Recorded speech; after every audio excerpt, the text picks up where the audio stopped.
Hey Deckers, Liam here. Have you ever wanted to play an on-rail shooter like the classic Star Fox, but with a sprinkle of the randomization and the upgrades made popular lately by the likes of Vampire Survivors?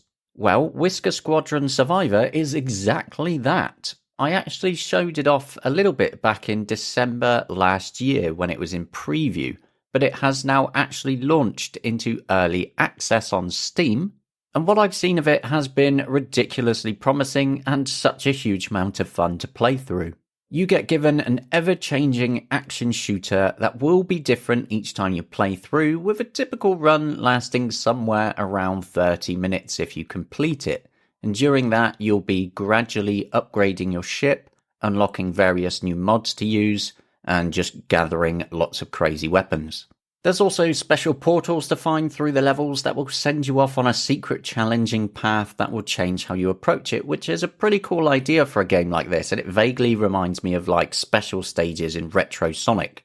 Now, since it's in early access, it is not a finished game. The developers say it's going to be in early access around 4 to 8 months, with that time planned for adding in additional game modes, new worlds to play through, more unlockable content like pilots, ships, weapons mods, and other items.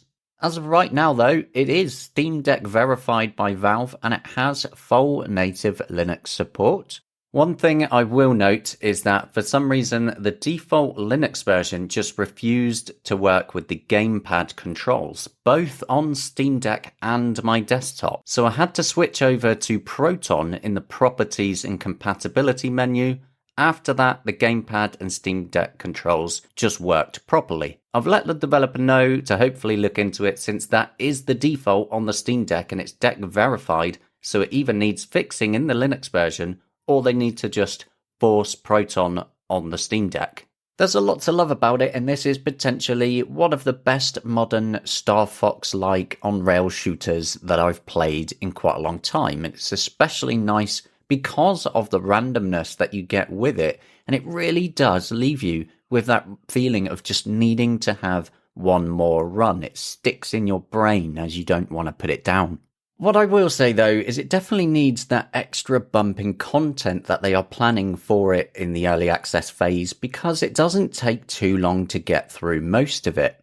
But again, the randomness of it, just like with Vampire Survivors and all the recent clones of it, really makes it worth going through multiple times, just so you can see how much you can power up and try new things and try and get the ultimate combination going.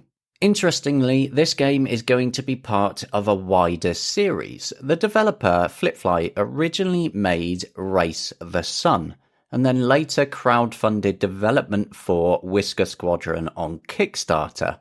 But they decided to release this Survivor game first, while they build up the bigger, more open, free-roaming Whisker Squadron. So basically, we're getting 2 games thanks to the people who helped fund it on Kickstarter.